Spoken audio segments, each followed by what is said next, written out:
Assalamualaikum warahmatullahi wabarakatuh. Halo teman-teman semua dan Bu Aiza juga. Perkenalkan, nama saya Rasyika Putri Hasibuan dari kelas KM 4607. Nah teman-teman, gak kerasa ya, ternyata perkuliahan kita udah mau selesai semester 1 aja nih. Perasaan baru kemarin kita kenalan satu sama lain dan kenalan sama dosen-dosennya. Mungkin sebagian dari teman-teman atau bahkan kita semua di awal perkuliahan kemarin bahkan sampai sekarang masih terus mencoba beradaptasi nih dengan budaya-budaya yang ada di Jawa Barat, khususnya untuk anak-anak rantau. Atau bahkan masih sulit mencari bagaimana cara berkomunikasi yang tepat dengan teman-teman yang berbeda asal daerah atau berbeda kebudayaannya. Nah, untuk itu aku di sini ingin membantu kalian dan kita semua untuk dapat berkomunikasi antar budaya dengan baik, benar, dan efektif. Sebelumnya, aku ingin menjelaskan dulu apa sih pengertian dari komunikasi antar budaya. Jadi, komunikasi antar budaya itu adalah komunikasi di antara orang-orang yang memiliki kebudayaan berbeda, misalnya antar etnis, antar kelompok sosial, dan lain-lain. Menurut West and Turner, komunikasi yang terjadi di antara individu atau sekelompok orang yang memiliki latar belakang berbeda itu maka disebut komunikasi antar budaya. Kompetensi dari komunikasi antar budaya ini adalah segala aspek yang mencakup komunikasi budaya, misalnya sikap in group, lalu perbedaan budaya, dan tekanan-tekanan.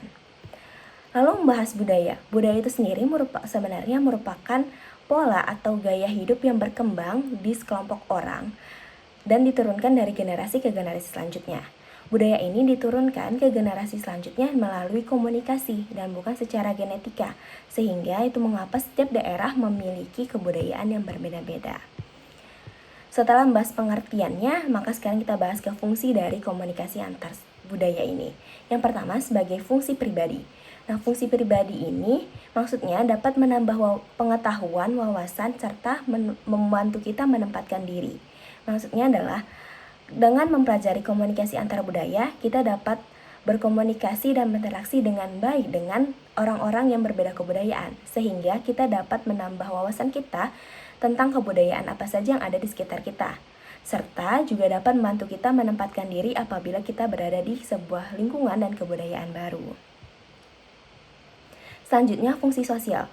Fungsi sosial ini mencakup sosialisasi pengawasan, menjembatani dalam interaksi sosial, serta mensosialisasikan nilai-nilai budaya yang kita miliki kepada orang lain.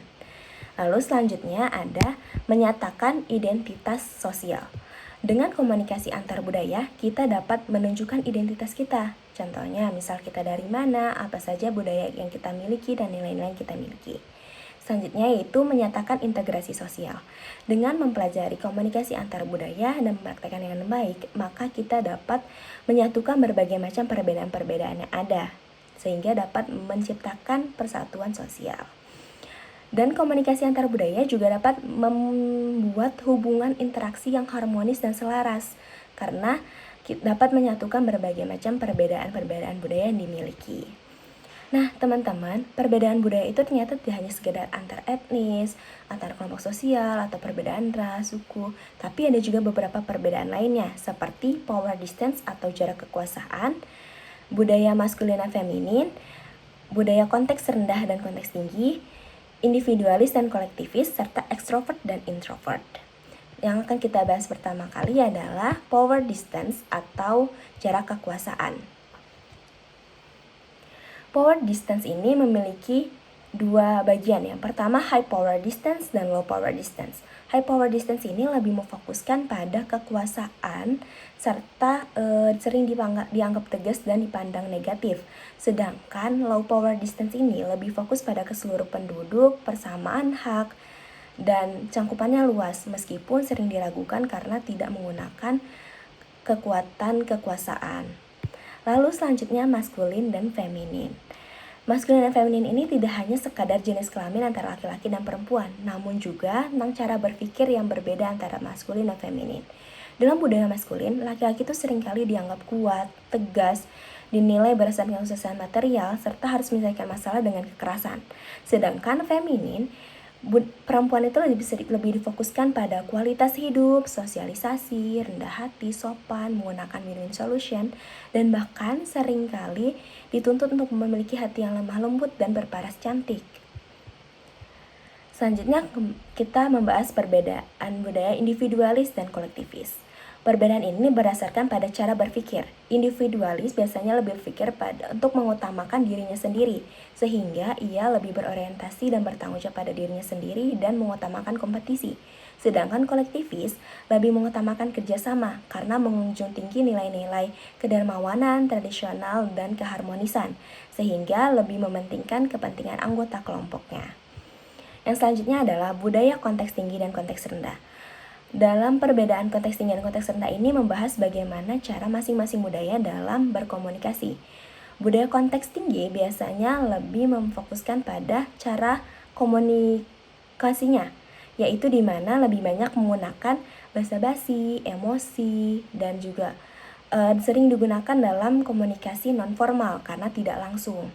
Sedangkan untuk konteks rendah itu sendiri lebih fokus pada isinya dan to the point, sehingga tidak menggunakan basa-basi atau emosi dan digunakan dalam komunikasi formal. Yang terakhir adalah extrovert dan introvert.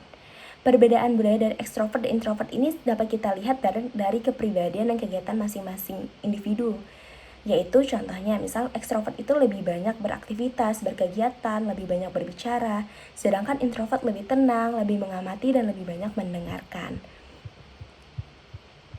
Nah teman-teman, setelah mempelajari perbedaan budaya yang ada, maka kita juga harus dapat belajar tentang bagaimana cara melakukan komunikasi antar budaya dengan baik.